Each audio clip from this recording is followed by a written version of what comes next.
May the best brand win with Scott Robertson's Music Biz Marketing Strategies. Now, here's your host, Scott Robertson.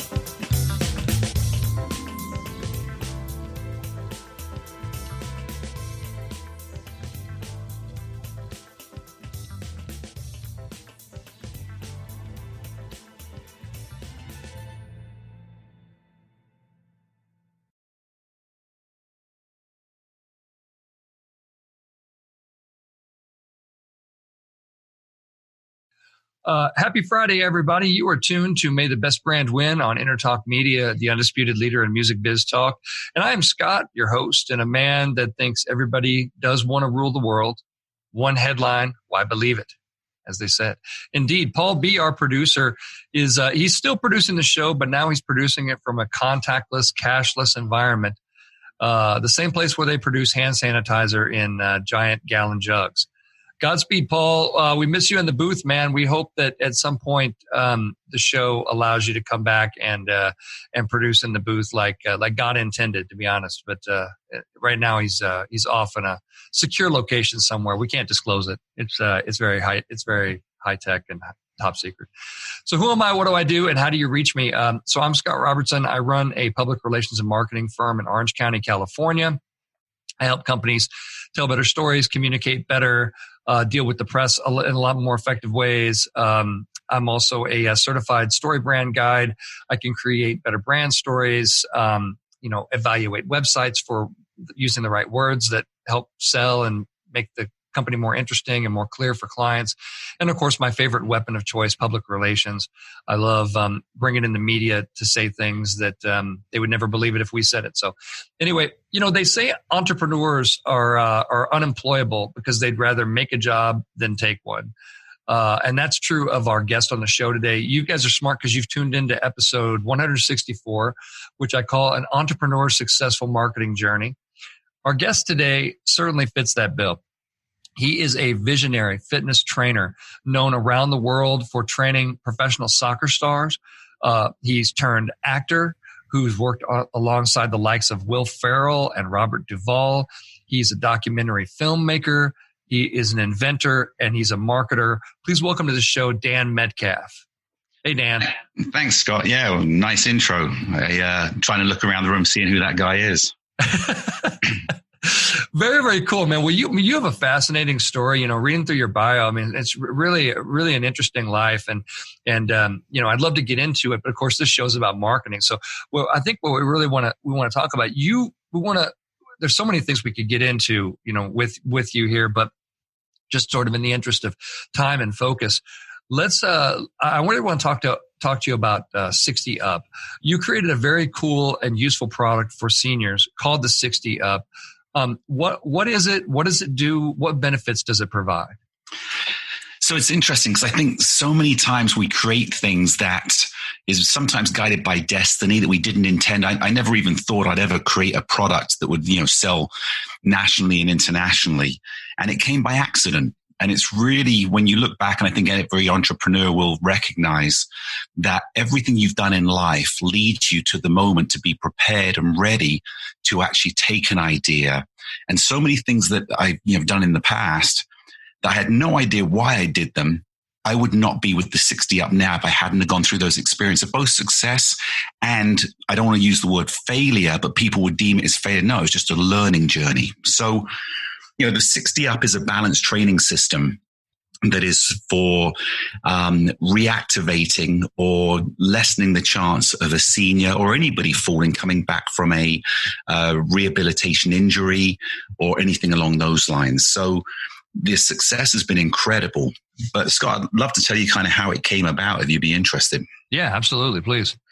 Yeah. So Bob Eubanks is a business partner of mine, and I, involved in the entertainment industry, and I was down at Netflix pitching a movie that I had written with Bob. And at the end of the meeting, we got up to leave, and I could see Bob couldn't get out of the chair. Remember Bob Eubanks, obviously from the Newlywed Game and Sure. the Rose Parade for 38 years and Card Sharks, and he actually brought the Beatles to America, and wow, so much stuff he's done. So I'm looking at the people in the meeting, and they're looking, and Bob at 79, unable to really move properly. Mm-hmm. They're thinking, do I even want to be involved with this project? We don't know how much longer Bob's going to be around. Right. So driving home, I said to Bob, what are you doing for training? And he told me he was going to, physical therapists. And I said, let me train you. And he goes, no, it's okay. You train professional athletes. I don't, want to be pushed that hard. Well, he called me on this Sunday night and goes down. I've been thinking a lot about it. I know I'm going downhill. Will you train me? So cut a long story short, I brought him to my house. I started training him, doing things that physical therapists, I believe, would do. Because if somebody's shuffling at the older age, you strengthen their hip flexors, you strengthen their core, all different stuff. Well, within about 2 minutes, I realized it was nothing to do with his body. And it was all to do with his brain connection. Because when I asked him to do things stationary, he could do them. But when I asked him to do them free, where he's not holding on to something, he couldn't move anymore. And so over the next week or so, I started doing these exercises, began to see some progress, but realized that there was nothing specific for balance with a program that would reconnect what we call the proprioceptive connection of the brain and body. So I went back to studying how do kids learn to walk, how do, you don't go to a gym to learn to walk. It's all about the brain connection and feeling pressure points and balance and stabilization and reaction before you even realize you're off balance. And other entrepreneurs may understand this, but I created the first balance board with a program, and I was so excited, and it failed. And when I say, I don't like to use the word failed, it broke. Yeah. And I went to bed that night so frustrated because I just did it to help Bob. There wasn't ever a thought I'm going to launch a product. Right. And I actually dreamt about it. And I woke up in the morning excited, ran down to Home Depot, bought some wood, used my kitchen knives to carve stuff out. Wow. And the next thing I knew, in 3 weeks, Bob went from where he was to 6 miles an hour on a treadmill and back walking up and down stairs in 3 weeks. And I tried it on a number of different people. They had so much success, including some celebrities out there. Mark Dacascos, his mother-in-law from John Wick 3. She had incredible success. And people were like, Dan, you got to launch this product. Which brings us to this point, which is great to be on May the Best Brand Win. But at that point, okay, I've got a product. How do I launch it? Because the hardest thing is taking your idea and actually making it into a reality where, it's actually out there on the market and successful. Yeah, absolutely. Well, very cool. So, what are your goals for 60 Up? Right now we're a national brand. We have infomercials that are running on television. We've been on, up in Canada on the shopping channel. QVC want to take us, and we got a lot of stuff going on. But really, the goals for 60 Up are twofold. First off, we want to help as many people as we can. That's the number one thing. And the focus is not on making money. The focus is on helping as many people as we can. And if we do, then the money's going to be there. So putting the attention on helping and affecting lives is the first goal. Right. The second goal with 60 Up is now expanding it to become the destination brand for health and fitness for seniors, because it's the fastest growing demographic of our life now. If you look at the demographics across age groups in America, by 2025, there'll be more people over 50 than under for the first time in history. That's true. And it's a community that's completely underserved. Everything is fear driven. You're going to fall. You better get insurance. You better book your funeral plot right now. Oh, geez. And so we want to make a positive impact and let people have a better quality of life. Wow. So you're an entrepreneur, and you started out as an athlete and a fitness trainer. It sounds like you wanted to create you didn't set out to create the 60 Up product. You set up to help your friend Bob Eubanks. When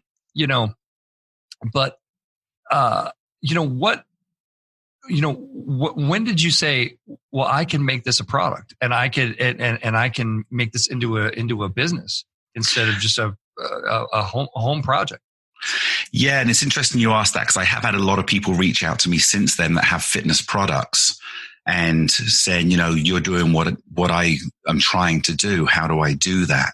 Right. And, as you so rightly say, Scott, I didn't build this to sell. I built this to help one person. Mm-hmm. But as I began to see it help more people, and my own mother had a stroke. and could no longer, go line dancing, which at the age of 80 was her passion. Sure. And so I came back. She lives in England, and I made another prototype and sent it to her. And within 5 days, she was back line dancing. And that was where I really began to see the value that, what greater gift can you give than, to your own mother who gave birth to you, give them a form of life. Again, I'm going, how many people could I help? Yeah. And absolutely. So the next thing I had to do then was find a team. Because if you want to launch a product and take it big, there's nobody on this planet that could do everything themselves. Oh, so true. And it can't be a rush either. You can't jump on the first person that shows enthusiasm, because what I found is everybody shows enthusiasm when they think they can make money. And they're going to make money off of you, right? So people would jump in. Oh, I believe in it. I'll help you. But are they the right person? And often, because we're desperate to get going, we'll jump on the first person that actually believes in us as well, only to find later on that they weren't the right person. And now you're either in bed with them or you're going through a divorce. And through probably people we know, divorce is not easy. And that can often take away the passion that you have for the project. I've built my entire business by being the wrong person at the right time. Hey, whatever it takes, right? Whatever works. But I was fortunate enough to get in contact through, Bob Eubanks knew some people as well. And what was great, look, do we have an advantage? Yeah, we had an advantage because we got Bob Eubanks, who's famous, who had actually had this product built for him, and he knew a lot of people. So then I had to go out and find investors. But again, it wasn't about finding the money. It was about finding the right people. So everyone on our board, apart from one investor, is of the senior generation, because they're passionate about helping their own generation. Smart. And we have a guy called Bob Byers who was very successful, great guy. And, he came in as the first investor of the second raise, if I should say that. Yeah. And his goal is he's huge about the veterans. He's a huge veteran. Every penny he makes off of 60 Up goes straight to the Veterans Association. So when you have people involved that are passionate about helping people, and obviously your specific demographic, then you have the right heartbeat behind the product. And that's what's so important, is getting that heartbeat that continues to ebb and flow through every, process that you go to launch. Nice. Well, let's talk marketing for a second. So, so what does your marketing mix look like for 60 Up? What's been effective for you? What hasn't really worked out so well, just in terms of tactics and programs and things? You've been at this for a while. What does the mix look like today for you? Sure. Yeah. We launched back in July of 2019. So we've been, we're pretty much celebrating the year right now. And the thing is, you're going to make mistakes along the way. I did make mistakes along the way.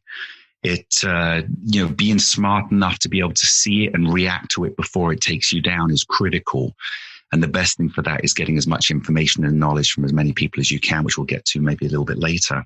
Mm-hmm. But, we have a media campaign on television that we started off very low, because you got to test. Everything is about testing and reaction. I've learned this, obviously, from surrounding myself with smarter people in their arenas.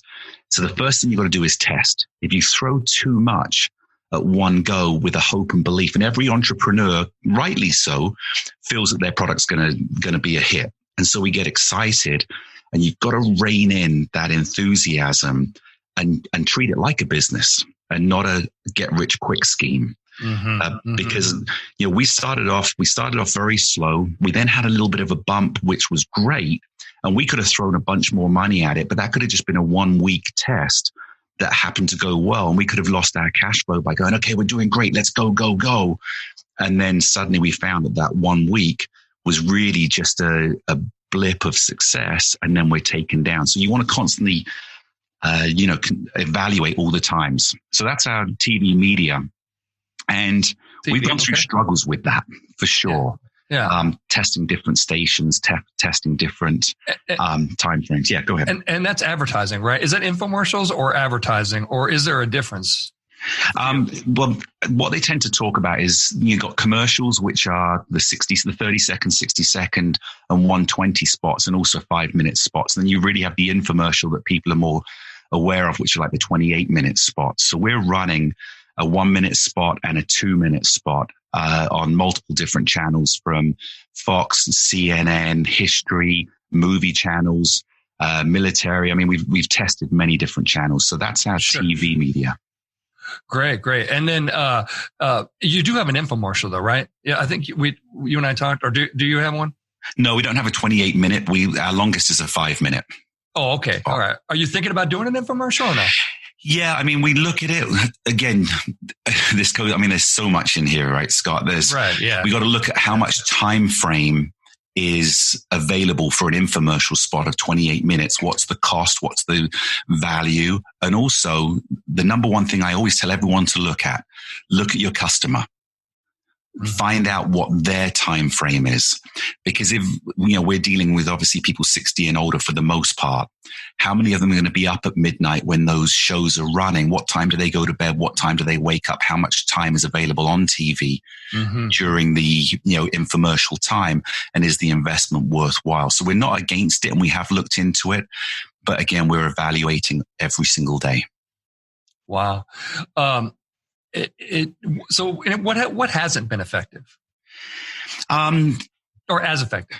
No, I mean, there are things that haven't been effective that we've had to change. I would say the lack of effect was maybe the plan going in that we had to adjust. So there's a lot of mistakes that were made along the way. When we first launched, and this is sadly hilarious, the first week we launched on television, the company that we had bought in to run our 800 numbers forgot to turn them on. So, wow. Yeah. So we're running this media, paying, $25,000 to run some media on TV. Oh, no. And people are calling the 800 number and they're not even going to our call centers. So, we're checking up and wondering why we're getting, so few sales, because people still go to the website and we get feedback. How could it be so bad? So you're constantly investigating. And, also the companies that you're with to begin with, you got to continue to weigh them up, because at the beginning, as I said before, everybody wants to be a part of you because they're going to make their money no matter what. And evaluating those companies, I would say our biggest mistakes were probably trusting a little bit too long when things weren't working, hoping they were going to work out. Have you been able to use Bob Eubanks in any sort of I'm thinking that would be a great feature for like AARP, the magazine. That's the single biggest print title in the world. And, almost a million subscribers because it goes to their members. Boy, Bob Eubanks would be a good feature for that. And talking about, some of his struggles, or is he maybe not interested in doing that? I'm not sure. No, Bob's fantastic. Bob will do anything. I mean, he retired from the Rose Parade about 3 years ago, and he's doing a bingo show now on the radio during the COVID situation, which is great. Awesome. No, he's open for anything. We've done a lot of TV. We've been on KTLA. We've done tours. We've been out to Phoenix. We've been up to Santa Barbara. We've been out to Philadelphia on TV. A lot of different locations, New York. So we do those, 5-minute TV launches, if that's right, on those programs. And Bob's open to do anything. He's a great guy and really caring as well. You should think about that profile, that story. That's the kind of stuff that would do great for AARP, the magazine. And that's it's a great magazine. Really, really hit your target. Yeah. Get on. Well, AARP, we've been in talks with them, and this is again coming down to planning, timing, and strategy. Sure. They have over 53 million online subscribers or people they reach out to, so it's huge. Yeah, that is huge. But listen to this: to get a one-page ad in there is about $750,000. Right, but I'm not talking about an ad. I'm talking about they do an interview. This is my forte. So PR. I'm saying you pitch Bob. Bob does a story. He talks about the struggles that he was having. He talks about the 60 up in a subtle way, right? You have something that's worth much more than an ad, and it's a story. That's what I would do. Yeah, no, and again, it's great, and maybe you can reach out for us. I'll be happy to get you to do that. But we've reached out and spoken to them, and they see it more as a promotion of a product, even though, like you said, subtly, we're not going in there. It's to talk about Bob's demise, and then he's actually reversed. He's better now than he was 10 years ago as far as activity. Yeah, that's a story. It depends on who you talk to as well. Like I said, and this is a good lesson for you entrepreneurs out there. If you call up a magazine and you're talking to the ad person, what do they get paid to do? Sell you advertising, right? But if you go through the PR side, if you're talking to an editor, what is their job? Their job is to make sure everything in the magazine is not an ad, is a story, and believe me, I mean, just hearing your story like this, I mean, you have the makings of a killer profile in AARP the magazine with Bob Eubanks. Absolutely killer. You could absolutely get that done. And couldn't agree with you more. I think that's a fantastic point as to who you do talk to. Well, cool. So, all right. So we talked about the mix a little bit, and you do some digital advertising as well. But yeah, we got Facebook and Instagram, and is that working for you with seniors? Yeah, Facebook works great. Okay. We have about 78% of seniors are on Facebook, so in some format. So we brought in a social media agency to handle that side of it, and then we have a TV media agency as well, both proven records. And I would say Facebook has been a big success. Instagram is not quite so much for the seniors. So for entrepreneurs out there, how do you then take a platform that maybe isn't your target audience and yet still make it effective? So what we start doing is targeting to the younger generation in their 30s and 40s that have parents that they would want to get on that board, because again, independence is for both parties, right? The parent wants to be independent by still being mobile and the freedom to get out and go. And then if you're 30, 40 or 50 and your parents going down, you lose your independence because now you're having to look after your parents. And so if we target the younger generation on Instagram that's more active there, we can still make the most of both platforms. Absolutely. Well, we talk a lot in this show about brands being about emotions. So I always ask folks that I'm talking to, is there a specific emotion that you're going for in all of your 60 Up branding? What are you trying to make people feel? That's a great question. The first thing we want them to feel is cared for, because again, with our senior generation, a lot of them, you hear about the forgotten generation. That people look at them. So we want them to feel cared for, because that brings a personal connection and something they want to be part of. So we want them to feel part of our community. Then the second emotion we want is hope, because a lot of times seniors have given up hope. They've tried everything, or they've been to doctors, and doctors are fantastic, but they'll put limitations relative to age rather than relative to the person. One line that I say to seniors all the time is, how old would you be if you didn't know how old you were? Oh, that's great. They go, well, I feel 50. I said, then think 50. Whereas they go to see a specialist who's used to seeing people decline and go, oh, well, you're feeling bad because, you're 80 years old, you're getting old. And, I'll go to a doctor and say, my knee's hurting. He goes, oh, Dan, you're getting older. I said, no, I played soccer yesterday and twisted it. Can you help me again? So we want people to change their perspective and have hope. And then the last thing that we really want is quality of life. That's as much as you say an emotion. We want people to realize that their life is not over. It can be the start of the next part of their life. So, cared for, part of a community, and that's it. Well, man, you're really in touch with it. Well, folks, you guys are so lucky to be listening to Dan Metcalf here on the program. You're tuned in to May the Best Brand Win on Entertalk Media. Come on back, and Dan and I are going to tag team and talk about who's winning and losing this week. We'll see you in a few minutes. Thanks.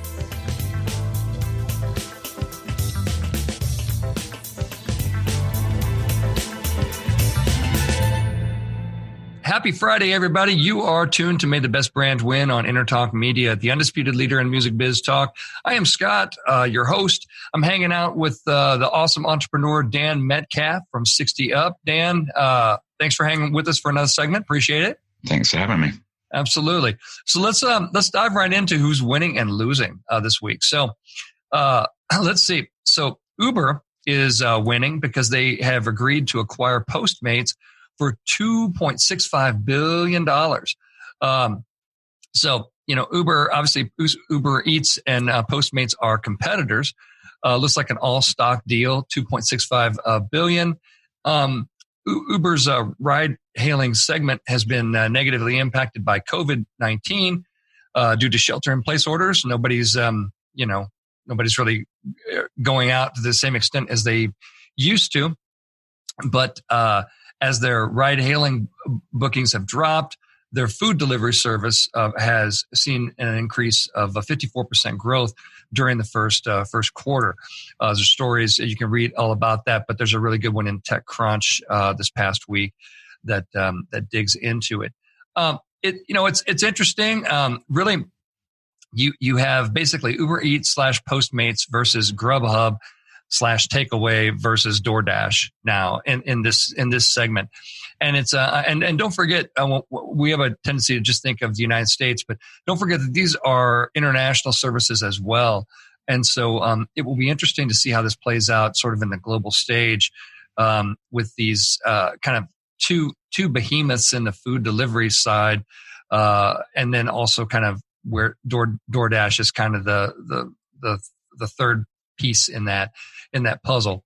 But I'm going to put it as a winning kind of story. I think it's smart for Uber. I think Uber knows that lockdowns are bound to occur more, and people are less likely to go out. But also, they still need things, and there's still things that their infrastructure they've built can provide.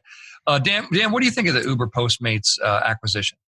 I think it's super smart. I think, like you said, they're limited with the activity that the Uber drivers can have right now. So they're helping keep their, if I can say, independent employees busy. But I think it's going to be a double whammy because when things do return, they've now got a second business to excel what they've already had. So I think it's a great acquisition. Yeah, absolutely. I think we'll both put that as a winning. Let's see. Who's losing this week is Brooks Brothers. Brooks Brothers. The fine clothing line has now filed for bankruptcy protection, Chapter 11 bankruptcy protection. The brand is a lot older than you think it is, by the way. It's 202 years old, which I didn't know, by the way. I wasn't sure there were brands that were 202 years old. This one is. And so when a brand that's that old and has weathered that much stuff files for bankruptcy protection, you have to pop your head up and wonder what's happening. Obviously, District of Delaware bankruptcy protection going on. 23 major companies have declared bankruptcy for bankruptcy protection in the COVID era here. And then there's a story on MSN this week that talks about another 11 brands that are in trouble and looking like they are going to be filing for bankruptcy. But you have to look at what's interesting about Brooks Brothers. If you start to look at their history, again, it's much longer than you think it is. They've weathered much more stuff than you think they have, and they have a very fascinating history. I think this is all kinds of losing for all kinds of reasons, but it's an iconic brand, and I think that you have to pay attention when a brand of that magnitude is in financial trouble, and how is Brooks Brothers going to be able to pivot? Are they going to have to sell out to somebody else? It's going to affect the brand quality. I don't know. I think it's all kinds of losing for this brand and lots of others that have declared bankruptcy. Dan, what are your thoughts on Brooks Brothers? I'm hoping they'll still be able to survive. I mean, bankruptcy doesn't always mean that you're going to disappear. You can get rid of debt or responsibilities, but True. They're 202 years old. I hope they can find a way to survive. It's lovely to see, companies that do have such a history for them. So I wish them the best and hope that they can find a way to survive and come back at some point at the right time. Yeah, absolutely. And hopefully those other companies that are on the verge of needing, bankruptcy protection, find some way to not need it and find some way to survive without that. Yeah. That's an interesting story. Listeners out there, if you want to check out that MSN story, it's really, there's been, because bankruptcies are filed and sometimes they're covered and sometimes they're not. But when you see all 23 of them together, you realize just what we're dealing with and what that's meant for some very, very big brands that normally wouldn't need that kind of help. And then what's really interesting is the 11 more that they say are in deep trouble. So I encourage you to check out that MSN story. It's really interesting. Who is I don't know if this is winning or losing or just weird, but Burger King. First of all, did you know that Burger King owns some of its own cows? Straight up. They own cows. Burger King has one of the most unique solutions to climate change that I think I've seen this year. There's a story about it that just broke recently on New Atlas. So Burger King has found a way to make its cows less gassy in order to cut greenhouse gas emissions. Straight up. So basically, Burger King will start feeding its cows a new diet that reportedly can cut methane emissions by as much as a third.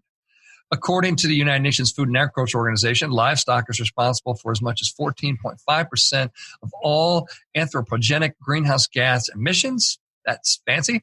Much of this is in the form of methane produced by microbes in the animal's gut. I think we generally get what's happening there. But to make them less gassy, they can include things like fish oil, seaweed, tropical leaves, and new compounds. You got to check out the New Atlas story. That is one of the most, again, the most surprising thing for me was the fact that Burger King owns its own cows. I had no idea that they own cows. I mean, you get that they use cows, but, I didn't realize that they owned them. And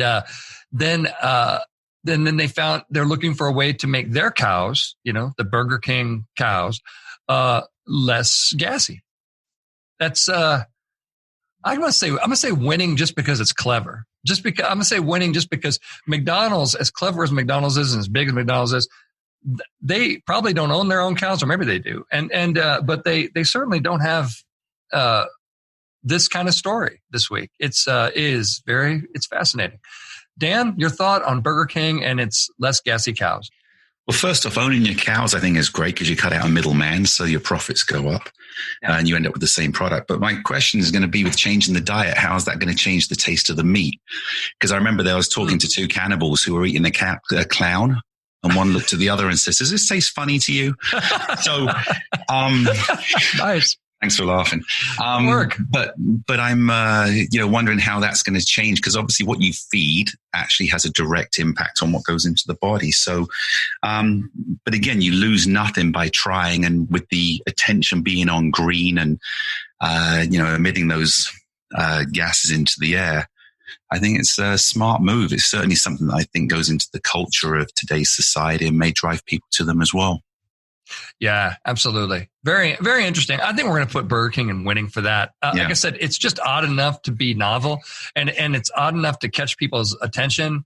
And I don't know. Like I said, Burger King's been trying to cut into McDonald's market share for decades. Let me ask you this, though. Success. Let me ask you this, Scott. How are they going to test it? How are they going to test to know that there's less gas going into the air? Because I'm not sure I'd want to be employed in that way. And I say proof is in the pudding, right? I'm not sure I want that pudding. If you ever go into Riverside County where they have all those cows, it is pungent. If you get out of the car in some towns in Riverside County, California, where they have a lot of cows, it. You're really on point with what's happening in that town. And so I get it. I mean, I certainly, you have a lot of cows, they make a lot of gas, and that gas hangs out with you in town. So maybe, Scott, you could open a hotel near one now, because it's going to be fresher air and they can hear the morning baying of the animals. It's an interesting proposition. It is. It's a weird story, but we're going to say winning. So our last one, let's talk about the Washington Redskins.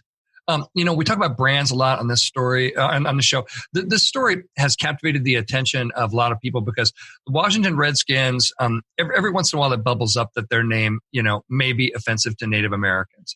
And then the Redskins owner, has said, well, we've tested it and Native Americans don't have a problem with it. But here kind of in the, race is a big issue, here during this year. And the Washington Redskins have basically said they are going to change their name to something, which is odd, right? To kill your name before you announce the new one or before you've done creative exploration on a new one is a weird order of operations for marketing. It is not how we do things. It is, and so it's very, very strange. What they've said is, in light of recent events around our country and feedback from our community, the Washington Redskins are announcing the team will undergo a thorough review of the team's name. And since this story came out on ESPN, actually, they have announced that they are for sure going to stop calling themselves the Washington Redskins. They will call themselves something else. So the NFL's been supportive of this important step. It's interesting because somebody, and we talked about this when the Los Angeles Rams of Los Angeles changed their branding and just the hate mail and the hate, because there's such a, we talk about emotion being tied to brands, right? And football teams have a lot of emotion. In any sports teams, there's a lot of emotion in those colors. There's a lot of emotions in those players. There's a lot of stories. There's a lot of stuff attached to this stuff. So when you change it, you open yourself up to a ridiculous amount of hate, because people, we've talked about there's no way to be right. We've had graphic designers on the show talking about there's almost no way to be right and do this the right way because of how emotionally charged the subject is. I think it's fascinating. I think it's fascinating to see what they're going to try to change the Washington Redskins into. I think it's also fascinating the fact that the Native American community has come out and said, we don't find it offensive. We're not sure what you're doing. And so, it could be a solution in search of a problem, which we talk about a lot on this show. A lot of marketing things are somebody's solution, trying to solve a problem that may or may not exist. So I think it's interesting. I don't think there's any way to be right. Is how I think when they announce what the new thing is, the Washington whatevers, I think that their fans are going to hate it, just the same way that the Los Angeles Rams hated the new branding that they created. And it has nothing to do with the work. It has to do with the history. It has to do with people's resistance to change. People hate change. We hate change. And even though people will say, even people that find it offensive, they'll still hate what they come up with next. You can almost guarantee that just by looking at some of the reactions to, brands that have tried to change in the past. So it's interesting. I don't know, Dan, you build brands and you've built brands, and certainly you have a lot of experience working with professional soccer players around the world. So what I'm talking about when we're talking about, the emotion that's tied up in a sports franchise and that kind of thing. What do you think about the Washington Redskins and the new team name and logo and all that branding stuff? This is a tough one because whatever I say, I'm going to upset somebody, but I've still got to be, honest and truthful to myself. Yeah, absolutely. I think it's got caught up in rightful situations and been just an extension to continue the movement of, perceived racism. I've always said that I think you got to look at the intention. When it was set up, was it intended to be racist? Was it not? I don't believe it was. And I think it's got such a history that goes on that I think it's sad, because the next one's going to have to be the Dallas Cowboys, because Cowboys came in and killed Indians, supposedly, along there. So what's the next roll-on effect? And to lose the Dallas Cowboys that have such a history as well. And look, I'm from England, but I still know American sports and the history very well. So I think what would have been a great thing to do is, like you said, go, research, which they have done with the Native Americans. And if they say it's not, tie more into them, give them a percentage of sales, give them something to make them feel more part of the organization, bring somebody from, one of the tribes into the boardroom, put them on there, let them represent, give them something to show that you're supporting the community. And I think that would appease, because at some point someone has to stand up and say, what is the effect of the movement and how's it damaging rather than how's it, creating? And so for me on this one, I have to say that it's a lose. But again, I'm not emotionally involved from the inside of their organization or from the racial attack that they feel is happening. So it's very delicate. Yeah, absolutely. Well, and I agree with you 100% on that, by the way. That's it, folks. You are tuned. So happy Friday, and you are tuned to May the Best Brand Win. Come on back in segment 3. Dan is going to give us some awesome tips on how to build your brand and just sort of lessons learned from his entrepreneurial journey. So come on back in segment 3. We'll see you in a few minutes.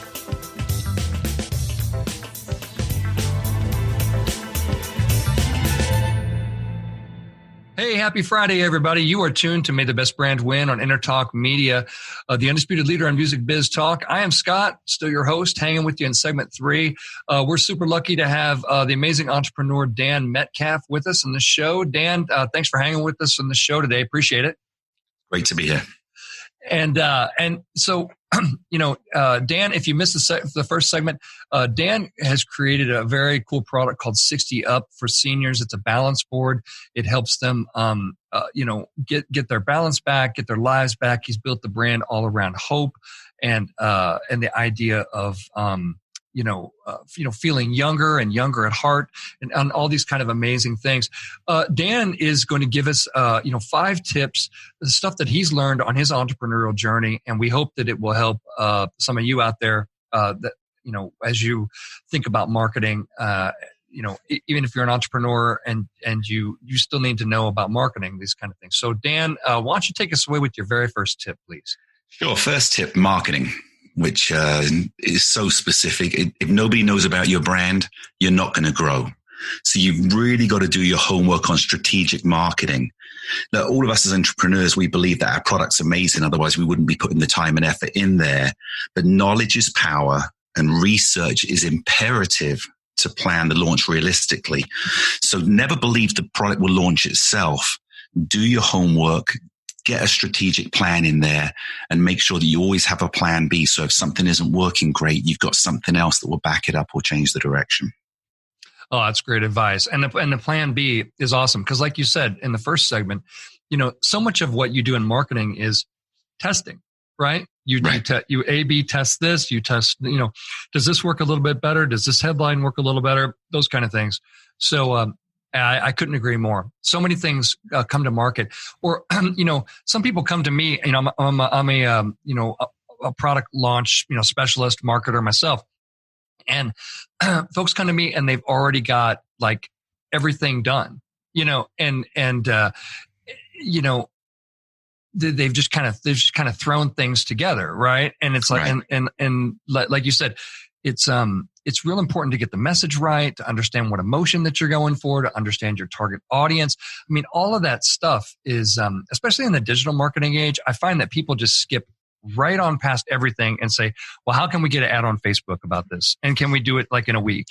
Sure. And there's just no shortcuts. I agree with you about homework so much. Can I just add to that as well? Please. Because I think that I had a gentleman approach me not too long ago to help him. He's had a product out on the market for a year now. And I went and looked at what he's done and his advertising.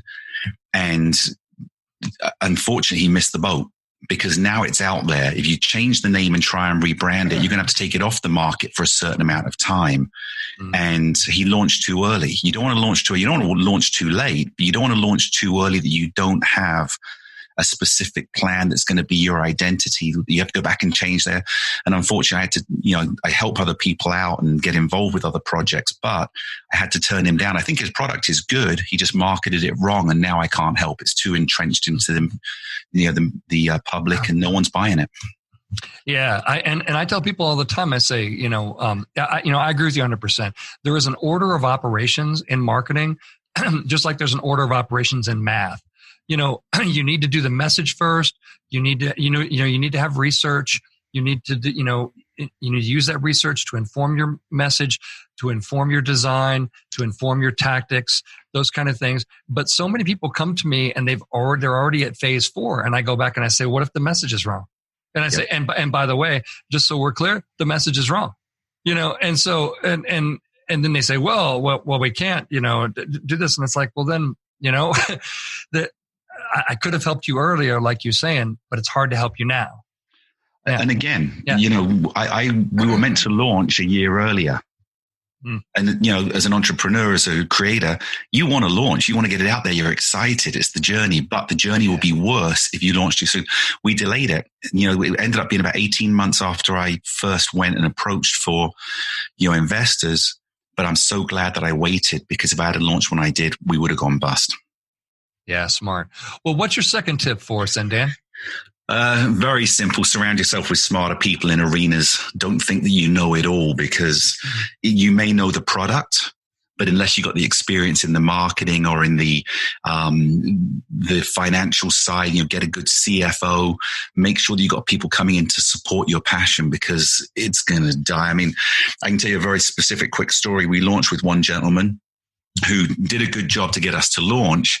But once we launched, I realized that he had already exceeded his capabilities, and I should have, been more aware of it. And it took me 4 months of research while we were already out on the market to realize I needed to have somebody else come in. So I was very fortunate to find a gentleman by the name of Mark Kravitz, who's just a genius. Nice. And he taught me, just listen, and trust your gut instinct, but see the bigger picture. Because if you get better people around you, learn from them. Don't sit there and expect them to do the work, but learn from them and then allow that knowledge of the whole process, because you'll see the whole picture. You're involved in every aspect of the business, where a CFO is only going to see the money side, and a marketer will see more of within the business, but they won't see the development side. Mm-hmm. And then from the development. So again, knowing everything, learn everything. Don't just sit back, because the more you can be involved, the more you can keep the heartbeat behind there. Yeah, it's so smart. And like I said, that's that's what I try to do in my business is come in, be a good team member, be a fractional, chief marketing officer for small companies that need it, provide that expertise and try to, help people launch effectively. So what's your third tip then, Mark? Custom. Yeah. It's okay. I looked at Mark for a second. Hey, I've been called a lot of things in my life, so it's good. Customer service. It's critical. If you take care of the customer with personal outreach and care, the business will take care of itself. You need to get some water there, Mark. I just called you Mark just back on purpose, Scott. Yeah, exactly. We can both, for the remainder of the show, we will both be Mark. We will both be Mark. Okay. You mark your territory, I'll mark mine. That's good. Okay, so yeah, keep going. Yeah, I can say. But customer service, take care of your customer, because if you chase the money, then you're missing out on the whole purpose, which if you take care of your customer, they'll keep coming back, or they'll stop returns, because returns is a big, cost that we don't factor in too early on. We think everyone's going to buy it, keep it, and just pay us. And so I think that make sure that your message is personal and keep it personal to each person. And again, I can't emphasize enough, take care of your customer. Yeah, absolutely. And make sure, as we say in the story brand, the story only opens when the hero of the story, your customer, has a problem. And then, and the best brands are about solving that problem and being very clear about what problem you solve, and be great at it, and just be great about taking that product out, off of their plate. So sounds like you're doing that. 100% agree with you there. Great. What's the fourth tip that you got for us, Dan? Build relationships with your manufacturers. I think it's critical, because there's going to be times when you're behind in inventory and you need to catch up, and the relationships will allow you to keep the flow. We've been there. I've been there. And I remember that commercial on TV many years ago where someone, this little group launching a product online, and they make their first sale and second sale and 10th, and they're all celebrating and high-fiving, and 100, and suddenly it goes up and they got 1,000, 2,000 sales, and they're looking at each other going, we're not prepared. Right. Because your cash flow will determine your ability to have inventory. And if you over inventory at the beginning, you can lose your cash flow. And so, build those relationships, make sure that, you help support their need, listen to what they need from you. Don't just demand from them. And then at the same time, also recognize if that manufacturer has reached their limit and you need to grow. Sometimes you have to move on to another manufacturer, but you never break the relationship. Let me tell you one quick. So I had a gentleman I met down at the LA Fit Expo. He has a roller, an ab roller to strengthen your core. And I thought it was a great product. I started talking to him, found out he'd gone to a manufacturer. I checked him out and I was able to put him with the manufacturer that I use. And he's so happy. But again, he jumped on the first one that said they would do it. And remember, manufacturers will make their money on everything you order, no matter whether you sell or not. Right. So make sure you're with the right person, because they're making this. Everyone's going to say, I want to make your product. Why? Because they will not make any more money off of your sales, but they'll make every penny off of your orders. So make sure you're smart there. Yeah. What do you think about manufacturing in China? There's a lot of talk about, bringing things back to the United States, or manufacturing in other locations. Do you think that manufacturing in China is going to have a stigma? I think it already does have a stigma and more highlighted now. When I first started, we're made in California. We're American made. So we have our main manufacturer for the board is in Long Beach. And then we have another one in Chino. We have another one out in Whittier. We have another manufacturer in Carson. So nice. we're here. But when I first started, I did go to China because of cost. Yeah. And I wasted $85,000 on ordering stuff. The samples were great. And then when they finally delivered, 20,000 units, we found out they were mismade and they didn't work. I couldn't get my money back they wouldn't take it back. But, so if you're going to go to China, I'd find somebody over there, an agency to work with that can do quality control and testing before it ever gets on the ship. Right now, China's booming. I mean, China's manufacturing is so backlogged. Some of it's because Amazon went in there and recognized the need for at-home training. So they went in under their private labels and, took up every sports manufacturer and overloaded them knowing that they can sell it. And you see the Amazon stock is jumping still. Mm-hmm. And China is behind. We have a couple of things that we do bring in from China still, just small little accessories that go with there because the price cannot be competed with. But again, the unreliability and the time frame turnaround, it's going to take you probably 3 to 4 months to get your stuff from China on a consistent flow. So your cash flow is going to be going there. But it definitely has a stigma, and I hope that we can, continue. We'll certainly continue manufacturing in America because I think Made in America has a huge benefit to it on your packaging, and I think that people like to buy American, they trust it. The only difference is, and this is a question for entrepreneurs, how loyal are people when they can actually buy it cheaper? So they say they want it made in America, but if you can buy something 50% off and put that extra 50% back in your pocket, a lot of people will say they want American, but they're willing to pay the less. Yeah, it's interesting. It's going to be something that we as public relations practitioners for manufacturers are going to have to navigate too, because it's going to, I certainly think over the next year, especially as more comes out about the origins of the virus and that sort of things, it's going to be tough to anchor your business over there. I think it's going to be increasingly tougher and tougher and tougher, and public support is going to be tougher and tougher and tougher. So I think that it's going to be something that every PR person is going to have an answer to. If you do, I represent some companies that do manufacture, overseas, but let's see, I think maybe one of them manufactures in China, a couple manufacture in Korea. So, but it's certainly something you're going to have a good statement and a good answer for, and really have thought through as an organization too. And I think that's where you come in invaluable in there, Scott, because, we think the way we think.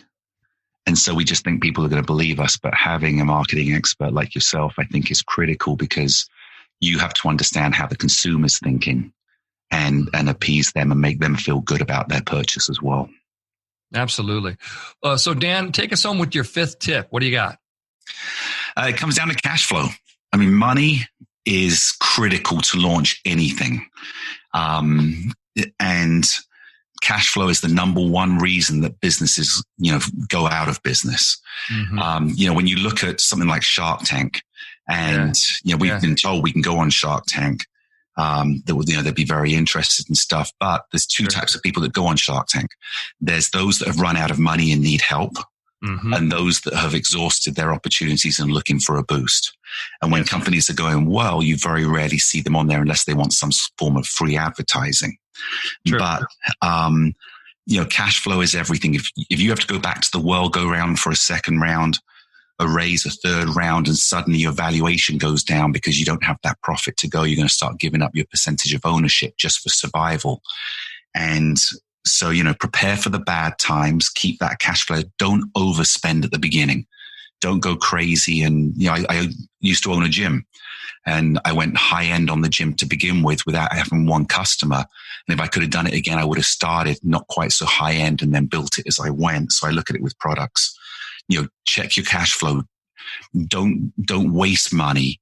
Don't be frugal, but be smart. And I think that will really come down to, a marketing expert that can come in and recognize what you've got and always be honest.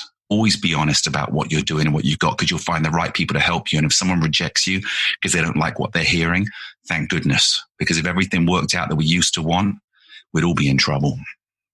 Yeah, man. Well, those are some great tips that we got from Dan Metcalf today. Fantastic. Hope everybody was taking notes on that. That's awesome. So what have we learned? We learned a bit about the entrepreneur's mindset and their journey, and really how that relates to marketing, creating and marketing new products. Huge special thanks to our amazing guest, Dan Metcalf. So Dan, where can people pick up the 60 Up and maybe get in touch with you if they need to? Sure. So they can go to 60up.com. That's the number 60, the letters up.com. And they can get on there. And then I'm also on LinkedIn under Dan Metcalf. It'll be pretty easy to find. It will have the 60 Up and a bunch of other products that I have and done on there. So LinkedIn is a great way to get hold of me. And then you can also contact me through dm@60up.com, which is my outreach email, DM for Dan Metcalf @60up.com.